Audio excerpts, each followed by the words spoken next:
There are things that Hello. makes you busy. Things are making me busy right now. Not much. I've just been resting. I was fortunate enough to have, and thank the Lord that plenty of work last year and early this year. I've just been resting. So Ano yung mga focused. nagawa mo ng mga nakarang taon? Tatlo po. It's Drug War, Deadline, and For Bad Boys, which is releasing in a couple of days. May mga serye ka din, di ba? May mga ginawa kang serye? Serye, hindi po. Mostly movies. These are three, well, two of them are movies. One of them is a mini-series. Harvey, nakapag-adjust ka na ba ng show business na na-enjoy mo na talaga siya? Yeah, of course. I think I've been doing this since I was a kid. Yeah. Nag-enjoy na. I've Okay. enjoyed it so far. Okay. Harvey, ano yung nakita, no? We all know that you're very open with your relationship with AC, di ba? Right? And you defended her against yung mga bashers, tama ba ako? Death threats and everything. Why did you decide to do that? Anong nagtulak sa'yo para gawin na sumagot sa mga Well, because bashers? it's not right. you you go on Facebook, tapos may nagbabash po sa pamangkin ninyo, or anak ninyo, or Na mahal sa'yo. kapatid ninyo, or someone who means To you. a lot to you. You wouldn't defend them. You wouldn't defend them. Yeah. Who wouldn't defend someone they love? Especially if it's coming from situations na walang context, or situations where they don't fully understand what happened nung nangyari yun.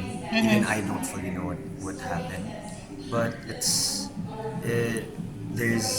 a line that shouldn't be crossed, not just to my girlfriend but to anyone in general. And I just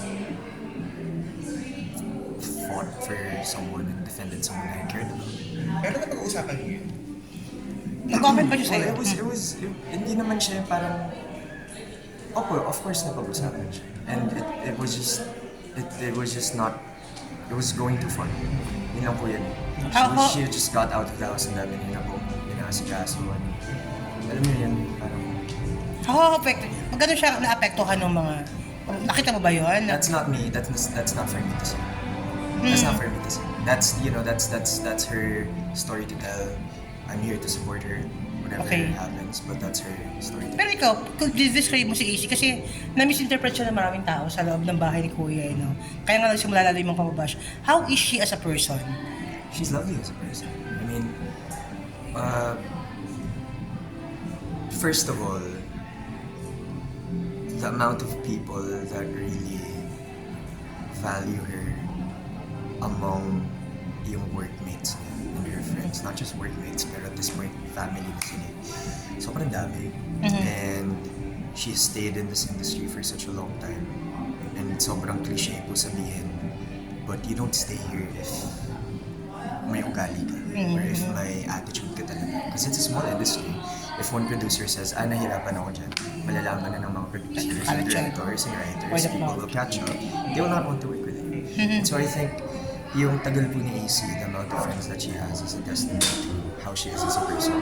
I think what people saw in PBB was misinterpreted. It was unfair. And not just to her, but for a lot of housemates in the house, a lot of things were out of context. And ang dami lang naapektuhan, and AC was one of them. It was just really messy for a lot of people. Harvey, nabigyan din ng kulay, ano? Naging issue rin yung kay AC saka yung kay Bianca. Tama ba ako? What is your reaction on that?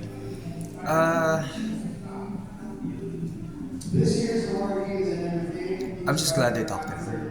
Yun na lang po sasabihin ko. Pero you're happy now. We're very happy with your relationship with AC, definitely. Of course. I mean, yeah. Why wouldn't I be? I think individually we're both doing our own things sa careers namin, and we are sort of, obviously she's a performer, I'm an actor. Okay. We have different career paths, but I think we're doing well. We're doing very well in our career paths, and I'm very happy to be there. Pero yung parents mo, boto naman kay AC. Yung parents ng bawat isa, okay naman? Huwag na tayo pumunta sa family. Doon na lang po, hanggang ano na lang po. Family is sorry, pero no kasi po yung family topic for me. Okay. Oo, Are you kasi still from, di ba nagdidirect ka rin before? Yeah. And napagpapatuloy mo pa ba siya ngayon? I mean, yeah, hopefully. It's a matter of time po kasi. Kasi when you're directing something, one of the small things na I learned sa small time ko as, indie, not even indie, pero parang college student na alam mo, is it takes a lot of time and commitment. Hindi lang siya magsusulat ako, gagawa ang pelikula, i-shoot, i-edit, tapos it's about dami pa location, and budget, and Mahirap pa trabaho. actors, Yes. and costume, and props, and story, and location, and editing, and bayad, and food, Lahat yun, and ikaw tent, eh. and aircon. Kaya ikaw ang Ang captain dami. of the ship eh. Ang dami. Na na-experience ko na hindi ko na-experience bilang artista kasi as an artist, I just go on set, say my lines. Yes. Deliver. But there's so much more and it takes so much time and with yung focus ko po ngayon, hindi talaga So now, mas na-enjoy mo ngayon ang Acting? In case of directing? I enjoy both. I enjoy both naman po talaga. I enjoy both po talaga. So it's not just filmmaking in general. Given the chance, okay, sino yung gusto mong madirect? No? Given the chance. Nasagot ko na po ito si Zijan.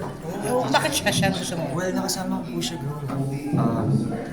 Naka-extend ako na po siya a bunch of times in a bunch of different shows. And gusto ko lang ma-experience yung dynamic na, you know, sanay kasi ako na actor to actor yung mga eksena namin. Gusto ko lang po ma-experience yung if I'm directing him and siya po yung artista ko, or kahit vice versa. If he decides na mag-direct, I'd love to act for him. Or gusto ko lang ma-experience yung different dynamic of Okay. people that I've worked with on set. Maraming picture naman, pipicture lang kita. Thank you.